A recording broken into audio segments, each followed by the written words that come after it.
O restante do livro agora, ele vai se propor a fazer da mesma forma como Reis, né, a listar essa sequência dos reis de Israel, só que ele vai omitir os reis do norte, como eu falei, e vai manter apenas os reis do sul, porque, de novo, do norte não tinha nada que prestasse, né? Então, como o objetivo dele aqui é mostrar essa visão positiva da monarquia, não tem nem como se esforçar, nem assim, não tem nem como editar o texto, né?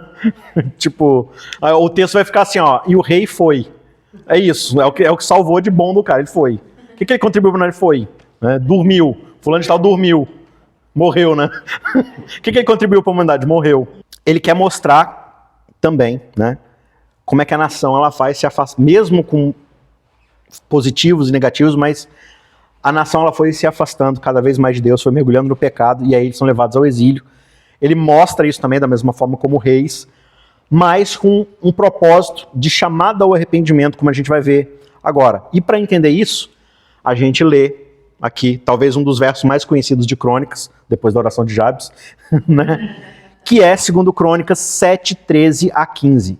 Qual que é o contexto aqui? Após a dedicação do templo, né, então Salomão vai lá, constrói o templo fica pronto, ele faz a dedicação do templo, e aí Deus aparece para Salomão e vai falar com ele. E aí essa mesma cena, ela aparece também lá em 1 Reis. Né? E em Crônicas, essa mesma cena de Deus aparecendo e falando com Salomão, abençoando Salomão, vai ser descrita, mas aqui existe uma mensagem especial. E Deus diz: se eu fechar o céu de modo que não haja chuva, ou se ordenar aos gafanhotos que consumam a terra, ou se enviar a peste entre o meu povo, se o meu povo, que se chama pelo meu nome, se humilhar, orar, me buscar e se converter dos seus maus caminhos, eu ouvirei dos céus, perdoarei os seus pecados e sararei a sua terra. Os meus olhos estarão abertos e os meus ouvidos estarão atentos à oração que me fizestes neste lugar. Então, assim, basicamente, o conceito que é apresentado aqui, ele vai servir agora de régua para a descrição de todos esses reis que vão ser descritos na sequência aqui do livro. Né? Então, em 1 Reis, a gente vê a oração de Salomão destacando toda a queda da nação, todas as consequências do pecado, as maldições que são previstas lá em Deuteronômio. Né? Então, assim, Reis ele se foca muito nas consequências, de novo. Ele é escrito para mostrar para o povo por que eles estão no exílio, as causas, as consequências dos pecados deles, mas não sem mostrar misericórdia, sem dar esperança e tudo mais. Mas em Crônicas, a ênfase da mensagem aqui é o arrependimento. É a mudança de postura para esse povo que está agora voltando. Né? E o arrependimento ele é colocado, assim como a gente já viu nos profetas menores, né? De novo, é o anúncio dos pecados do povo, né? A profecia do juízo que vai cair sobre o povo e o chamado ao arrependimento para que Deus possa mudar sua postura e não trazer o seu juízo da forma como ele acaba trazendo, né? Aqui em Crônicas, essa é a mesma ênfase. Deus, assim, só que historicamente ele mostra o juízo de Deus acontecendo, só que o propósito, de novo, é agora chamar para o arrependimento para isso que não volte a acontecer, né? Então, a mensagem de enfatizar aqui o arrependimento como condição para que Deus possa ouvir o povo, né? Desistir de trazer esse juízo, de trazer essas maldições e de curar a terra, eles são colocados como essa condição a partir do arrependimento que o povo deve exercer. E essa é basicamente a sumarização, o resumo do restante do livro, ou de todo o livro, na verdade. Então, essa ideia de, tipo assim, olha, se o povo continuar se voltando contra mim, se os reis forem fiéis, então eu vou trazer o gafanhoto, eu vou trazer o terremoto, eu vou trazer guerra, eu vou trazer espada, mas se o meu povo, esse povo aí que se chama pelo meu nome, mas que, né, está sempre se rebelando contra mim, se eles se arrependerem, se eles se voltarem dos seus maus caminhos, então eu os ouvirei. Então, tipo assim, eu sei que vocês vão sempre estar pecando, sempre ser rebeldes, mas saibam que sempre que vocês decidirem chamar pelo meu nome, se arrependerem, eu vou ouvir vocês. Dos capítulos 10 até o 36, aqui do livro 2, ou do rolo 2, ele vai listar então 19 reis, de Roboão, que é o filho de Salomão, até Zedequias, e cada um desses reis ele vai ser avaliado justamente pelo critério desse verso. Será que esse rei ele buscou a Deus, se humilhou diante de Deus, abandonou seus pecados, pediu perdão? Ou será que esse rei ele preferiu a rebeldia, ele preferiu se voltar contra Deus, permanecer no caminho de idolatria, de orgulho? E a seção final de Crônicas ela vai apresentar para a gente um conceito importante para esse povo que está agora voltando do exílio. Então, de novo, é um povo que está meio assim perdido, meio sem identidade, meio sem propósito, Mas muitos deles estão tipo assim, não, vamos tocar nossa vida porque Deus ele se demora para poder julgar. Os profetas ficaram lá um tempão falando e nada aconteceu, e a catástrofe só foi acontecer não sei quantos séculos depois. Aí o autor de Crônicas fala assim, peraí que não é bem assim não. Deus ele não tarda o seu juízo, ele pode, tipo assim, dentro da sua misericórdia, dentro do seu propósito, tardar um juízo mais amplo. Mas ele apresenta um aspecto aqui de retribuição imediata nesses reis, e na forma como o povo vai se comportar aqui, na forma como eles vão exercer as suas ações, né, de governo e também se portando civilmente como povo, a ética que os profetas tanto vão exortar, né? Vocês não estão cumprindo com o dever de vocês de cuidar do órfão, da viúva, do estrangeiro, vocês estão explorando uns aos outros e tudo mais. Ele vai descrever as consequências do pecado tanto do rei quanto do povo como vindo imediatamente. Então, Crônicas, de novo, ele pega certos aspectos e histórias desses reis para colocar como Deus ele vai interferir e ele vai julgar imediatamente, mesmo que o seu juízo mais amplo não aconteça imediatamente, né? Mas da mesma forma, quando o povo e os seus líderes obedecem a Deus, eles se arrependem, eles se voltam dos seus maus caminhos, Deus escutava suas orações, ele, né, o texto até usa, se arrependia, né, do que iria fazer, no sentido de mudar de ideia, de voltar atrás do que iria fazer, perdoava os erros deles, e restaurava a terra, trazia paz, mesmo que essa paz durasse até o próximo ciclo de desobediência, de rebeldia e tudo mais, né? Então essa é a esperança que o autor quer dar a todos esses que vão ler o livro. Sim, Deus ele pune o pecado o mais breve possível, mas ele também demonstra misericórdia de forma o mais breve possível, né? E a gente tem alguns exemplos disso, né? Nesse trecho final aqui das Crônicas, a gente vê esses exemplos claros de como que a resposta dos reis e do povo vai trazer essas consequências imediatas. E o primeiro exemplo que eu separei aqui é do rei Josafá, que aparece lá em 2 Crônicas 17, 9 a 10. O texto diz assim: eles ensinaram em Judá, tendo consigo o livro da lei do Senhor. Percorriam todas as cidades de Judá e ensinavam o povo. O terror do Senhor veio sobre todos os reinos das terras que estavam ao redor de Judá, de maneira que não fizeram guerra contra Josafá. Então olha só o que a história conta pra gente aqui. A obediência à palavra de Deus, ou seja, foi um rei que se propôs a fazer uma renovação espiritual, uma reforma espiritual, pegaram o rolo da lei, falaram, leva aqui o livro da lei, a Torá, ensina, leia para o povo, e aí eles fizeram todo esse multirão de ensinar a palavra de Deus no país inteiro, e aí o texto diz, o terror do Senhor veio sobre as outras nações, ou seja, Deus aterrorizou os outros reis para que eles não atacassem, e a paz continuou durante todo o reinado de Josafá. Ou seja, Deus imediatamente recompensou a obediência com paz instantânea para eles, né? Então por que essa história está aqui? Para mostrar para o povo que compensa ser obediente e fiel a Deus. Porque agora eles estão meio que partindo, entre aspas, do zero, uma folha em branco.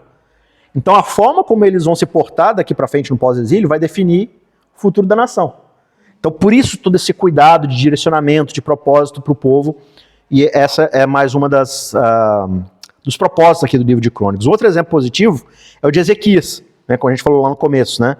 Ele é fiel a Deus, mas aí ele fica orgulhoso, né? Lembra lá que ele tem uma doença lá, e aí ele pede a Deus para que Deus cure a sua doença, Deus vai lá e cura a doença dele, que era uma doença de morte. Aí os babilônios ficam intrigados com aquilo ali e falam assim, não, vamos ver o que aconteceu, porque ele estava para morrer, né? Aí eles vão lá visitar o Ezequias, conta pra gente aí o que aconteceu, que milagre foi esse? Então, deixa eu mostrar o meu tesouro pra vocês. Não sabe as riquezas. Aí os babilônios, interessante isso. Então, o povo acabou sendo punido por isso, né, no futuro. Mas aqui o texto diz o seguinte, em Crônicas, mas Ezequias não correspondeu aos benefícios que lhe foram feitos, ou seja, toda a cura, né, que Deus deu para ele, a segunda chance, pois o seu coração se exaltou. Por isso veio grande ira sobre ele, sobre Judá e Jerusalém. Então, imediatamente veio a fúria de Deus. Porém, Ezequias se humilhou por se ter exaltado o seu coração, ele e os moradores de Jerusalém. E a ira do Senhor não veio sobre eles nos dias de Ezequias. Lá no livro dos reis, né, e também, acho que Isaías, né? Isaías vai falar assim, olha, não vai acontecer nessa época, que você se arrependeu e tal, mas vai acontecer, porque agora, tipo assim, ações e consequências, né? Quando a gente pega esses exemplos, igual a gente está vendo aqui, o autor escolhendo esses detalhes, essa forma de mensagem, a gente tem que entender o seguinte, quando Deus chama Israel, assina um contrato de aliança com Israel e fala, vocês são meu povo exclusivo, com um propósito específico, vocês estão sendo chamados, O que eu estou dando para vocês, eu não estou dando para nenhuma outra nação. Como Deus ele assina um contrato de exclusividade com Israel para um propósito específico, então todas as bênçãos que ele dá, digamos assim, para, entre aspas, fazer inveja nos outros. Tipo assim, olha como é que Israel é bem cuidado. Estou falando linguagem, né? Tipo assim, olha como é que eu estou abençoando eles. Então as outras nações olham para Israel, nossa, Israel é abençoado, a gente quer esse Deus também. E da mesma forma, a bênção, a maldição também. Então, tipo assim, como vocês estão representando o meu nome, o que acontece quando vocês começarem a fazer todo tipo de maldade por aí, e as pessoas olham, esse aí que é o povo de Deus? Então o que Deus faz? Vai lá e pune, para falar assim, ó, Deus não deixa o nome dele ser...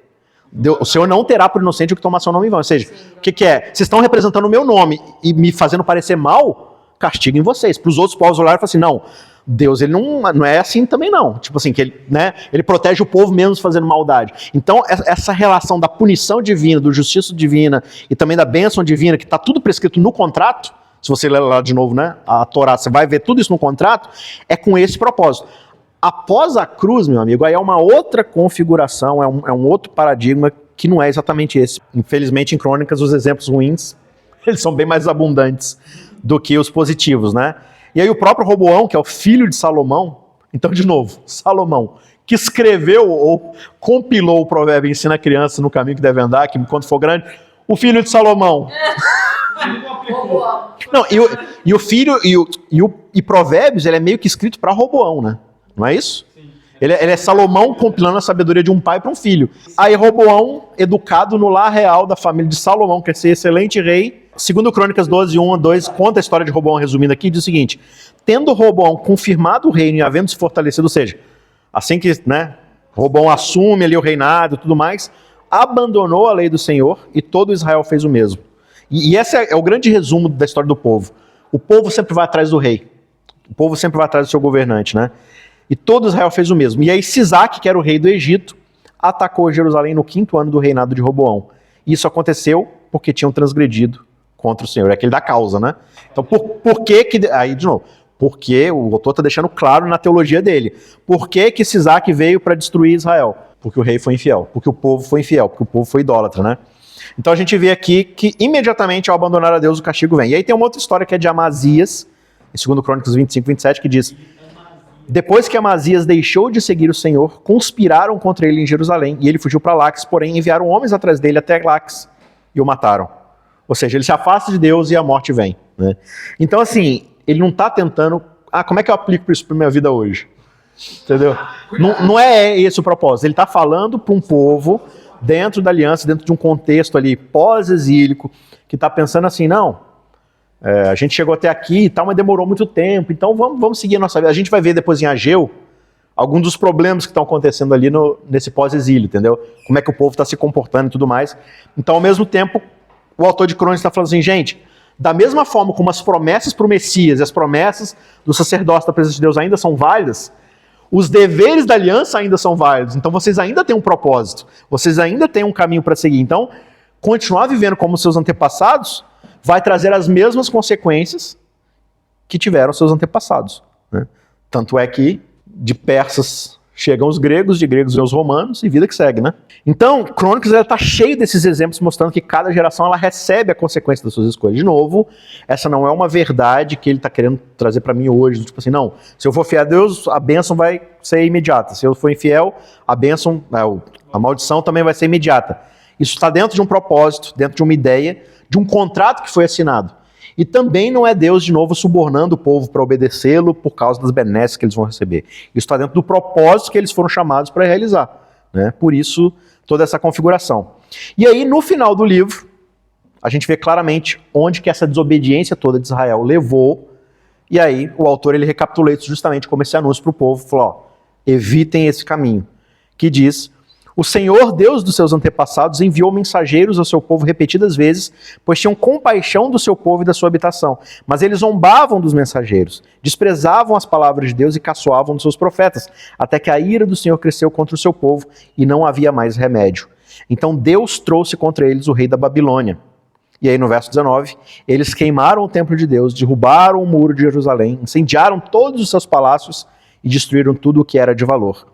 E aqueles que escaparam da espada foram levados cativos para a Babilônia. Então é mais ou menos como Reis também termina, mas esse não é o final das crônicas.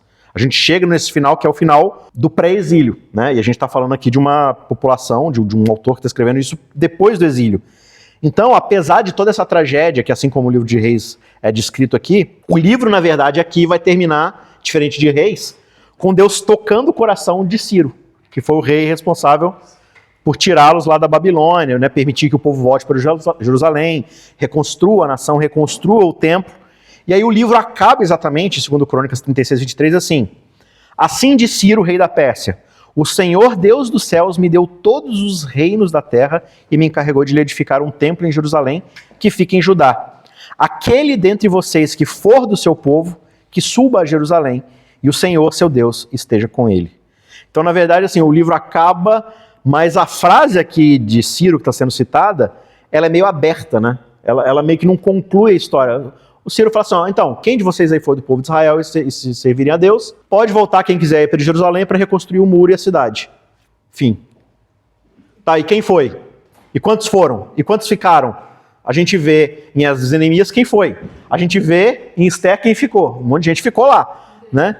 Mas aqui o livro acaba em aberto, ou seja, é como se fosse uma convocação, né? Quem subir para Jerusalém, né? E uma bênção aqui que Ciro está dando para quem foi e tudo mais, mas ele não continua a história dizendo quem foi e quem ficou. É como se o autor tivesse aqui descrevendo o seguinte, olha, vai haver a saída do povo, vai haver a reconstrução da cidade, do templo, mas a resposta é sua.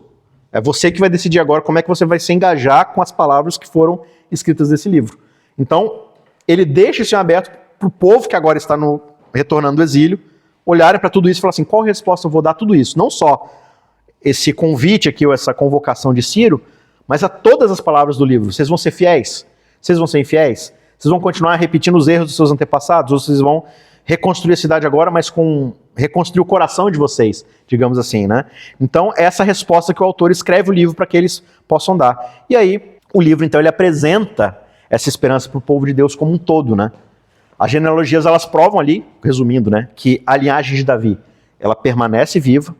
Ele destaca o templo para mostrar que Deus ele não desistiu de construir sua casa, ou seja, ele quer fazer a sua presença no meio do povo ser conhecida, não só para o povo, mas para todas as pessoas. Ele vai fazer isso através da casa de Davi. E aí a gente vê a confirmação disso no capítulo 21, quando ele diz: o Senhor não quis destruir a casa de Davi por causa da aliança que havia feito com ele e segundo a promessa que lhe havia feito de dar uma lâmpada, ou seja, uma descendência a ele e a seus filhos para sempre. Então, qual que é o significado de tudo isso daqui?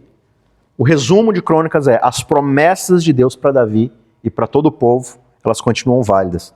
E todas elas apontam para alguém específico. Assim como os profetas todos vão falar, Crônicas vai apontar para a mesma direção. Um dia vai vir um filho de Davi, mas é um filho de Davi perfeito, fiel a Deus, cheio de justiça. E nesse mesmo filho de Davi, não só o reinado de Davi, a casa de Davi vai estar representada, mas a casa de Deus também vai estar representada.